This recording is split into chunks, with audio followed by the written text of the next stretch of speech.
Recording in progress. Call the meeting to order. I pledge allegiance to the flag of the United States of America and to the republic for which it stands, one nation, under God, indivisible, with liberty and justice for all.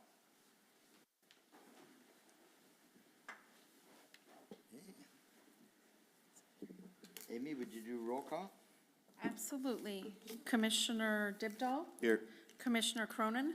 Here. Commissioner Wire? Here. Commissioner Shaw? Here. And Mr. Mayor Lindsay. Here. You have before you the agenda for this evening. Motion to approve agenda as presented. Second. We have a motion and a second. All those in favor, signify by saying aye. Aye. Those opposed, same sign. Motion carries. Is there anything anyone wants to discuss on the consent calendar? If not, do we have a motion to accept? Motion to accept the consent calendar as presented. Second. We have a motion and a second. All those in favor, signify by saying aye. Aye. Those opposed, same sign. Motion carries. Under unfinished business, approve second reading of ordinance number 1679, amend Appendix B, zoning section 17.02. And Jameson or Ryan, you want to address that? Sure, thank you, Mr. Mayor. This is second reading and final approval of a rezoning ordinance for the property we are currently sitting on. This is where the new City Hall building is located. It is moving it from single-family residential, which is the default zone for newly annexed properties, and it changes it to heavy manufacturing, and that is in line with surrounding properties that are in this area. It received unanimous approval from the Planning Commission. Staff will stand by for questions. Questions or comments? Do we have a motion? Motion to approve second reading of ordinance 1679, amend appendix B zoning section 17.02. Second. We have a motion and a second. All those in favor, signify by saying aye. Aye. Those opposed, same sign. Motion carries. Number 12, discussion and possible action to approve appointment of upcoming city commission vacancy that it will become effective July 1, 2025.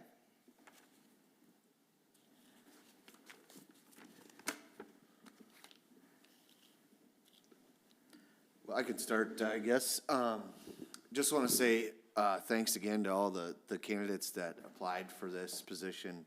We were really fortunate to have such a competitive bid for this, and I just want to encourage the people that aren't going to be getting appointment tonight to continue to stay engaged with the city, continue to look for where a good fit is, and hopefully encourage people to apply down the road or run down the road for open commission positions. But with that, I thought the one candidate that stuck out the most to me has a project engineering background, dealt a lot with budgets, which I think aligns well with what we do up here, as well has been very engaged in the city through the fire department and elsewhere.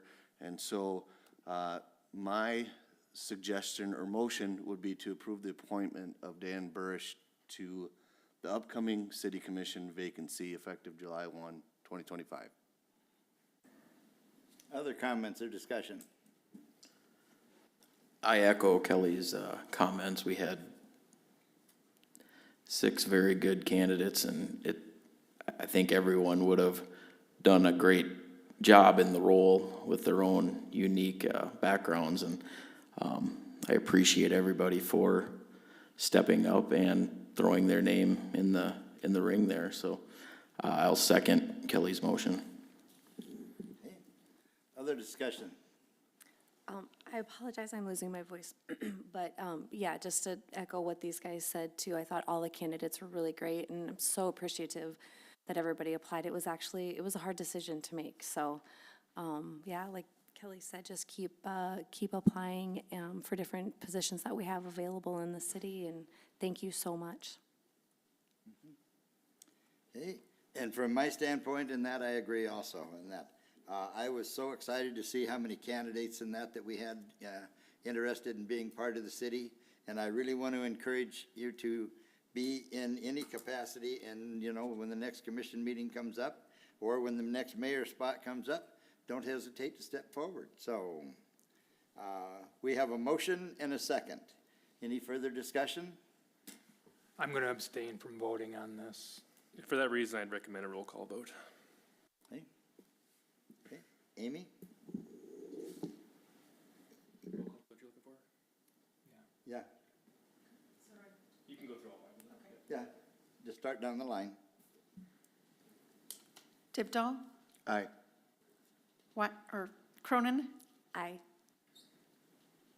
Wire, Yes. Mayor, Yes. And you can note that Shaw is Okay, Shaw, I abstain at this point only because I don't wish to nominate or vote on anybody that would replace me at this point. I feel like that's picking my replacement, and I feel like that's unfair to the candidates that did put their names in. So, thank you. and again, I want to thank everyone in that who did apply, and like I said, you know, we had a lot of discussion all the way around, and so, we're very excited to, see Dan, and that's starting, the first meeting will be July 7th, if my calendar's right. So, all right, and with that, we'll move forward to, award bid number 976, Southeast Substation, Major Material Procurement. Jameson, Ryan? I'll tackle this one, Mr. Mayor. Thank Okay. you. So this is a bid award to support the project that is going to be a large expansion of our southeast substation. The recent opening for the bids was a very competitive process. There were 3 different components to the bid that bidders were able to bid on. We received many bidders, and so I think we'll need to have action on each of these separately, especially since they're going to different companies. So I'll describe one at a time, then I'll pause in between. The first component is a 115 kV GOAB switch. We received 9 bids for this component from 7 different bidders. So one of the bidders, which was Irby Utilities, was presented a couple different alternatives to look at different timelines for supplying that material. The range on these bids was, I'm going to do some rounding here, $27,400 from a high down to $14,850 as the low, and that was from Irby Utilities, and staff recommend award to the low bidder. Questions or comments? I did have the opportunity to meet with our utility director, Mr. Plooster, and we did look at some of the brands. In this instance, the Cleveland Price is a reputable manufacturer and fits into our other switches that we do have in place and will have as well in the future. Did you want to make a motion? And I will, yes, make a motion to approve bid number 1 for the 115 kV GOAB switch to Irby Utilities in the amount of $14,850. Second. We have a motion and a second. All those in favor, signify by saying aye. Aye. Those opposed, same sign. Motion carries. The second component for this bid is for 115 kV capacitor voltage transformers. For this component, we had 8 bids from the 7 bidders, and that was a high of about $47,700 down to a low of $27,716.67. And that low bidder is Border States Electric, and staff recommend award to the low bidder. Questions or comments? Same comment, I'll run it, through each of our items here. Mike did his homework. DGR obviously did their homework, where him and everybody in staff is happy with these bids, so they did come in under estimate. Jameson, do you know those numbers? I don't. I don't know, but they were all under. They were all under favorable. Other questions or comments? Was Do there we have a in there? motion? Yeah, can you throw that back up there? I'll make the motion. Go ahead. I'll make the motion to approve bid number 215 kV capacitor voltage transformers to Border States Electric, in the amount of $27,716.67. Second. We have a motion and a second. All those in favor, signify by saying aye. Aye. Those opposed, same sign. Motion carries. Bid number 3. Yes, the final bid for this package is for 115 kV structural steel. There were 7 bids from 7 bidders on this, ranging from a high of $72,800 to a low of $55,636.50 from Galvanizers, and we recommend approval to the low bidder. Questions or comments? Seeing none, do we have a motion? I will make a motion to approve the 115 kV structural steel award bid to Galvanizers for $55,636.50. Second. We have a motion and a second. All those in favor, signify by saying aye. Aye. Those opposed, same sign. Motion carries. Number 14, approve a memorandum of understanding with Dakota State University for Secure SD program. And Jameson, would you like to address that? Thank you, Mr. Mayor. So we are always very fortunate to have Dakota State within our community, and in this case, it's paying off by having a close partner with our cybersecurity opportunities. So DSU has received grant dollars to assist local governments across the state with cybersecurity checks, and so before they continue or they proceed with that, they look to have this memorandum of understanding approved from the city who's looking to participate. So as part of this, they're going to be doing checks on our firewalls and our other systems to look for any vulnerabilities. There's no cost to the city.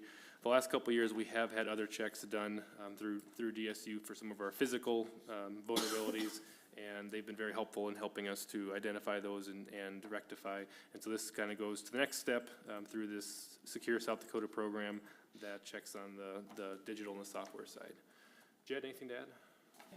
Yeah, so Jim Edmond and CIS have been talking about this for quite a while.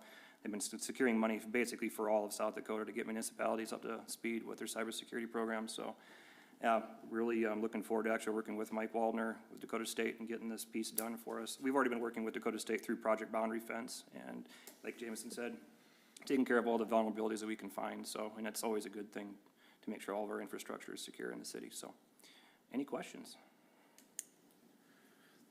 My understanding of this, Judd, is it just gives us a framework of where we could work on our vulnerabilities, Yep. right? So it'll be suggestive measures maybe that we could foresee future costs. Yeah, I've already been working with CISA on quite a bit of this stuff. Basically, everything they've told me, I've taken to heart and been going through those procedures and such. What we'll start with is actually an audit through our firewall, all the firewalls in the city, to make sure that we're basically, no vulnerabilities exist. And, audits essentially, just to make sure that Infotech's doing their job, so. Do we have security on our substations and that, through the internet?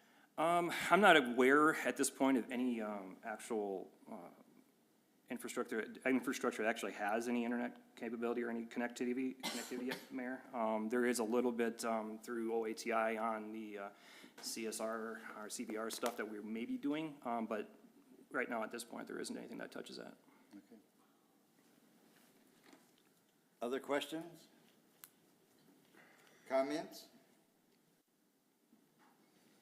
Do we have a motion? I'll make a motion to approve the memorandum of understanding with Dakota State University for Secure SD program. I'll second. We have a motion and a second. All those in favor, signify by saying aye. Aye.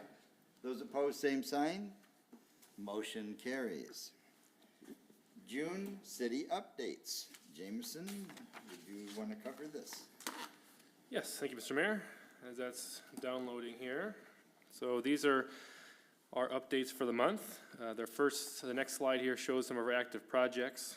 You'll notice that we are checking off the Sportsplex roof. That project has been complete, so the north 2/3 of that is wrapped up and now replaced. And the other ones are all still active. So going through some of our major infrastructure projects on the next slide, we'll see that we've got about 6 projects to note here. So segment 4, water main loop, this is wrapping up from a project that occurred over the fall and winter months. So the most recent work is replacing some asphalt, and then the seating is still remaining on that. So that's very close to the end of that project. Segment 5A, water main is nearly complete there, and then the storm sewer pipes are in place with inlet installation remaining to be the next step, and then currently working on the sanitary sewer installation. So 5A, that would be the two-ish blocks on South Union Avenue that's still wrapping up, or in progress. 5B then would be the work that's occurring outside of our windows here on Highland Avenue. Jack and bore of the water main work is underway underneath the railroad tracks. Looking at tying in the fire hydrant and water main into Southwest 3rd Street, and then the water valve installation in front of City Hall on Southwest 4th. Park Creek Walls, Site 2 is the only one that's remaining there. The contractor is dewatering the creek so that the work can continue since we've had some rain recently. Sheet piling's been installed, and then next will be the replacement of the remaining rock wall sections. Egan Avenue reconstruction, they're still in phase 1, which would be 2nd Street to 3rd Street. The temporary water has been installed, and then a majority of the water mains in that phase are completed with the sanitary sewer underway. And then finally, airport construction, the work is scheduled to begin on June 9th. Any questions on our major infrastructure? The Park Creek walls, are we strictly down to just the rock wall then, and that's it? Behind that, Yes. that piling there, or in front of the piling? Okay. Yep. Any other questions? No, that was the only one I had. We got a couple new employees that have started. Jeff Weeman is in the engineering department as our new building official and code enforcement officer, and Emily Garcia is in the community center as the service desk representative. So we want to give a warm welcome to our new employees. Moving on to past events, we had a city circle here in this building, and some general topics included the Egan Avenue project, activities for young children, as well as flood mitigation in town. And the library has held their Swiftie Night on May 10th to celebrate Taylor Swift. And then looking at, this is also past events, the library had the kickoff of the summer reading program with Color Our World being the theme for this year. They had face painting, bag decorating, and more activities.